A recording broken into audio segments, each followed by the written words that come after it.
How to disable all calls on Facebook Messenger.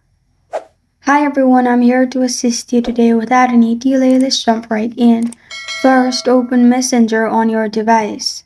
Log into your account, then click on the chat you want to disable call. Then, click on their profile at the top, which is their name, which will open this page. In here at the top, you will find mute option. Click on mute.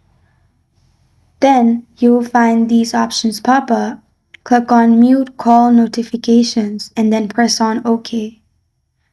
Then select until I change it and press on OK.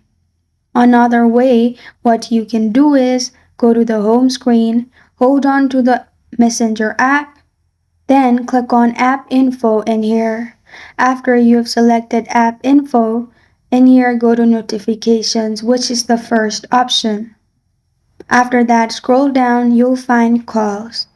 Turn that off and you're good to go. This is how to disable all calls on Facebook Messenger. Thank you for joining me today. If this video helps you out, please leave a like and subscribe for more. Got a question or want to suggest a topic? Comment below. Thank you for watching.